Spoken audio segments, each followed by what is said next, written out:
Komið sæl og hjartalega velkomin. Forsætisráðherra, aðrir ráðherrar, aðrir góði gestir. Ég vil óska nýkjörinni stjórn Viðskiptaráðs næstu 2 árin hjartalega til hamingju. Hvílíkt glæsilegur hópur sem þið sjáið hér sem verður í næstu stjórn. Jafnframt vil ég biðja nýkjörinn formann Viðskiptaráðs, Ara Fenger, að rísa á fætur og við gefum honum gott klapp.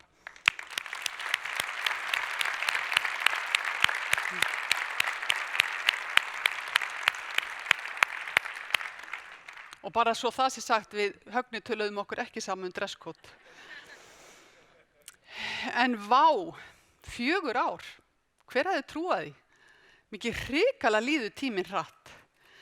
Fyrir augum mér renna myndir af fullt af greinum, fullt af umsögnum, allt og margar ríkisstjórnir.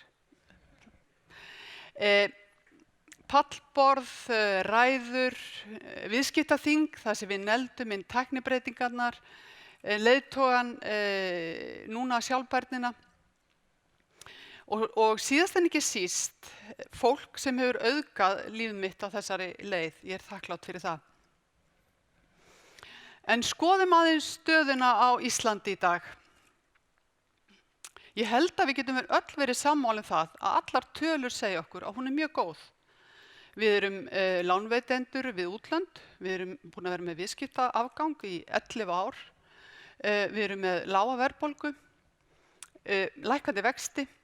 Já, við getum bara svolítið slegið okkur eða barað okkur á brjóst og sett vel gert. Ég er líka alveg viss það, hefði einhver sagt þetta fyrir 10 árum, þá hefði viðkomandi fengið bjartsýnisverðlaun held í öðru veldi. En það eru smá blikur á lofti sem valda mér áhyggjum.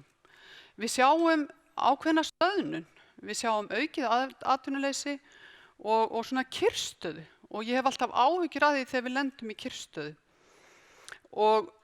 En miðað við stöðuna hvað hún góð og hvað tölurnar segja okkur hvað staðan góð, þá höfum við öll tækifæri til þess að breyta þessari kyrrstöðu okkur í hag og láta þetta vinna fyrir okkur. Og þarna þurfa allir að líta í eigin barm og hugsa hvað get ég gert. En kannski ekki síst skipturnar 3 sem stýra hagstjórninni. Það peningastefnan, það fjármálastefnan og það vinnumarkaðurinn. Og þessar skiptur töluðu í kór þegar lífskjarasamningurinn var gerður.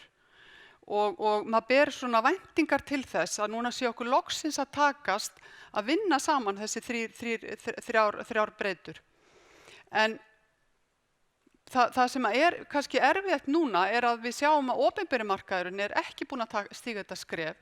Þannig að maður hefur að vissan átt áhyggjur hvort okkur beri gæfa til þess að vinna svona eins og fólk á að vinna.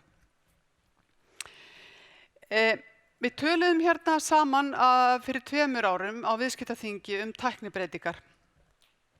Og tæknibreytingar, þær breyta störfum. Og við erum strax farin að sjá það, þær eru komnar þessar tæknibreytingar. Við erum farin að sjá til dæmis sérfræðistörf hverfa, bankageirinn, við sáum það í fyrra.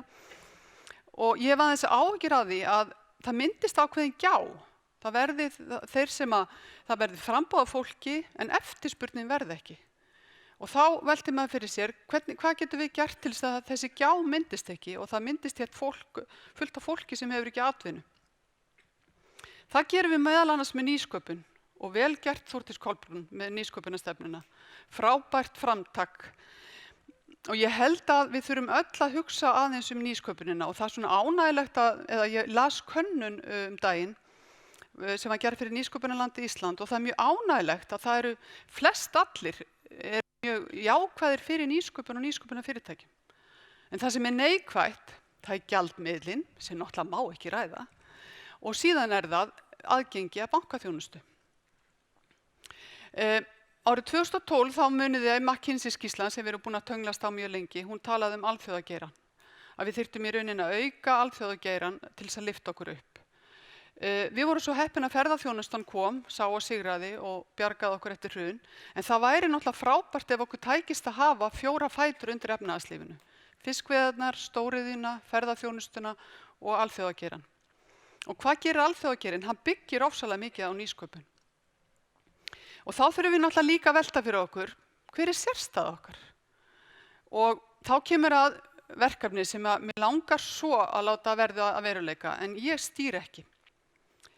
Og það stefnumótun fyrir Ísland. Mér langar svo að það verði gerð stefnumótun fyrir þessa þjóð. Ég veit alveg að við erum með fjölskipað stjórnvald, það sem við erum með nýsköpunarstefnu, fjármálastefnu, utanríkisstefnu, menntastefnu, en mér langar svo að sjá að þetta verði tekið saman og hugsa, hvernig land viljum við vera? Hvernig samfélag viljum við byggja upp? Hvaða gesti viljum við fá? Bæði hvort sem eru túristar, fjárfestar eða nýbúar. Hvernig verður Ísland 2030, 40, 50? Og mér langar bara að kasta svolítið boltanum til því, nafna mín, að þú allan að veltir þessu fyrir þér, hvort að ósk mín getur ræst. Nú ætla ég að ræða við ykkur málefni, sem ég ætla bara algjörlega viðurkenna fyrir ykkur, að ég treysti ekki tungunni minni í því málefni og svo hrædd það að ef ég geri þetta blaðlaust, að þá fremji ég persónulegt harakiri hjá sviðinu, sem ég veit að þið viljið ekki. Og þá ætla ég að labba hérna og sækja spjöld og ætla að fá að lesa þetta upp. En þetta snýr náttúrulega samkeppnismálum og því lagaumhverfi sem boðið upp á þar, sem mun þrengra en gerist og gengur í öðrum nágrannalöndum okkar eða löndunum sem við berum okkur saman við. Í þau 4 ár sem ég hef starfað sem formaður viðskiptaráðs höfum við beitt okkur fyrir breytingum í þeim efnum. En því miður hefur staðan lítið breyst og ennþá samkeppniseftirlitið með hreðjartak á stjórnvöldum og atvinnulífinu. Beðið marga mánuði eftir niðurstöðu í samrunamálum og þegar hún kemur, þá vekur hún oft furðu. Fyrirtækjum haldið í gíslingu stofnunarinnar í alltaf 10 ár. 10 ár. Með því að viðhalda máluð sem ekki kláruð og svo mætti lengi telja. Enginn forráðamaður fyrirtækja þorir að stíga fram af ótta við að vera hengt fyrir slíkt. Hér verið að misbeita valdi. Þetta ekki boðlegt og að samkeppniseftirlitið á ekki að stýra íslensku viðskiptalífi. Það á að vera með vakandi auga og fylgja sanngjörnu eftirliti, en ekki vera aðilinn sem stýrir þróun á markaði. Við þurfum að horfast í augu við allar þær breytingar sem eru framundan og samkeppniseftirlitið getur ekki verið dragbítur í þeim efnum og þarf að aðlaga sig að breyttum heimi viðskipta og breyttri stjórnun með framtíða leiðtogahæfni í huga. Það sem samvinna vegur þungt og ég tala nú ekki þegar við erum með löggjöf sem svo matskennd, þá þetta spurningin persónur og leikendur. Og það í rauninni með ólíkindum að eftirlitinu takist trekk í trekk að láta íslenskt viðskiptalíf og atvinnulíf líta út eins og sakamenn sem vilji neytendum alls hins versta. Ég hafna þeim málatilbúnaði algjörlega. Neytendur skipta viðskiptalífið máli. Hér alið á við og þið hugsunarhætti.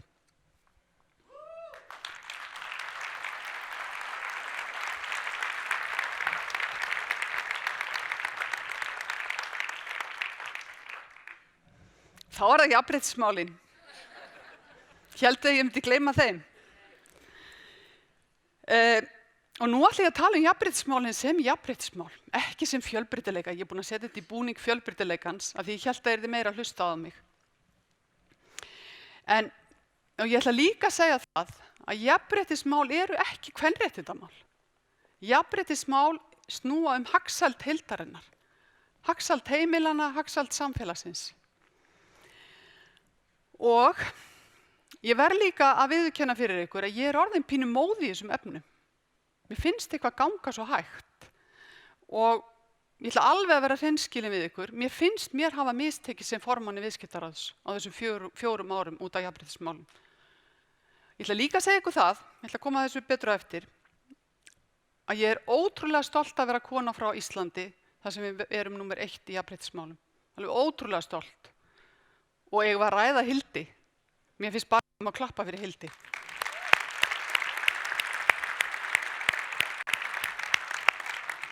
En ástæðan fyrir því að mér finnst mér hafa mistekist að þráttur að við séum númer 1 í heiminum varðandi jafnréttismál, þá íslenskt viðskiptalíf númer 68. 68. Viljum við vera þarna? Þegar ég tók við, þá var ein kona, forstjóri í Kauphöllinni, hún Sigurður Ragnar sem situr hérna út í sal. Nú engin. Þegar ég tók við, það var svona 8%, sem sagt að 400 stærstu fyrirtækjunum var 8% sem voru stýrt af konum. 10% núna. 2% stig. Mér finnst það bara lélegt. Ég meina ef þeir að reka fyrirtæki og það vex 2% á 4 árum. Ég meina okkur finnst okkur hafa mistekist. Mér langar að taka samt, ég ætla ekki alveg að drepa ykkur niður með þessu að þetta sé allt vont, af því að fyrir mér þetta snýst þetta ákvörðun. Þetta snýst að taka ákvörðun og það ég ætla að taka 3 dæmi úr Kauphöllinni fyrirtæki sem hafa tekið ákvörðun. Fyrsta lagi það Sjóvá, algjörlega vinnur alla í Kauphöllinni. Karl forstjóri, kona stjórnarformaður, jafnt kyn í framkvæmdastjórn og 40% karla sitt í stjórn. Síðan það Marel. Árið 2010 þá var 12% af konum sem unnu í Marel. Og við vitum að Marel karllægt fyrirtæki. Núna þetta 24%. Vel gert, tekin ákvörðun. Hitt fyrirtæki Icelandair. Já, ég veit að Icelandair hefur ekki verið þekkt fyrir jafnréttismál, en batnandi fólki best að lifa. Bogi Níels Bogason, forstjóri Icelandair, tilkynnti alþjóðlega í nóvember síðastliðnum á IATA-fundi að hans teymi og þau ætluðu að vera með 40% stjórnanda konur árið 2025, 25% aukningu kvenna í flugstjórnarklefanum, 25% aukning karla sem flugþjónar og aukning kvenna í flugvirkjastétt. Þarna tekin ákvörðun hlutina og þá tekst þetta. Og ég mjög fylgjandi því að lífeyrissjóðirnir seti í eigendastefnu sína jafnréttismál. Það rak á fjörur mínar myndband frá norskum samtökum sem heita She's Got It. Skulum skoða það.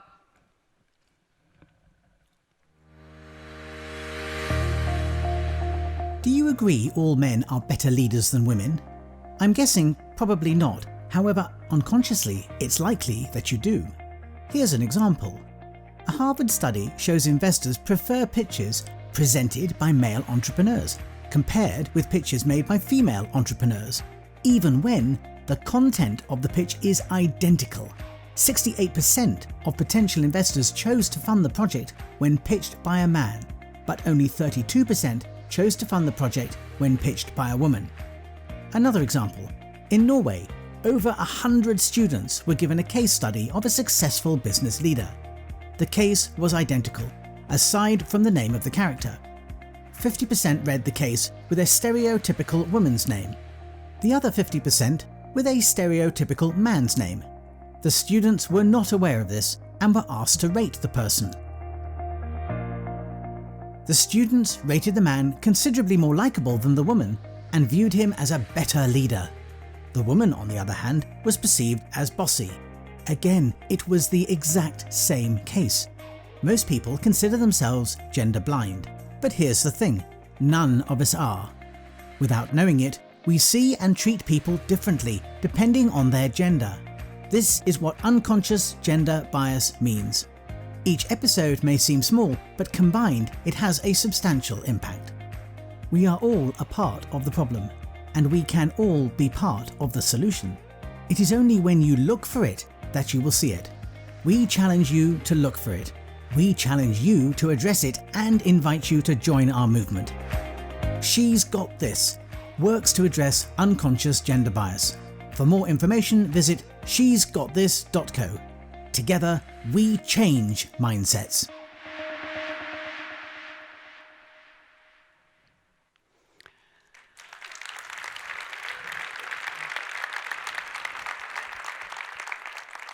Og vitið hvað ég uppgötaði þegar ég sá þetta vídeó?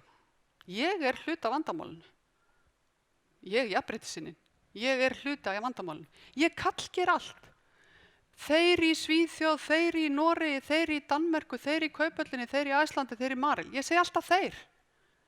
Ég hluti af vandamálinu, en ég ætla að vera hluti af lausninni. Og mér langar að biðja ykkur sem ætla að vera hluti af lausninni að standa upp.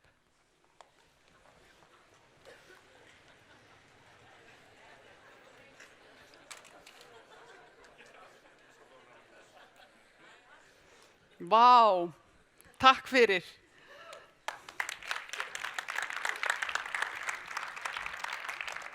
Ég var ekki viss, ég eiginlega æfði svona 3 viðbrögð. Ég var ein hérna upp á sviði bara, Katrín, þú ert í djúpum skít. Það myndi bara konur standa upp. Og ég væri nú ekki hress með það.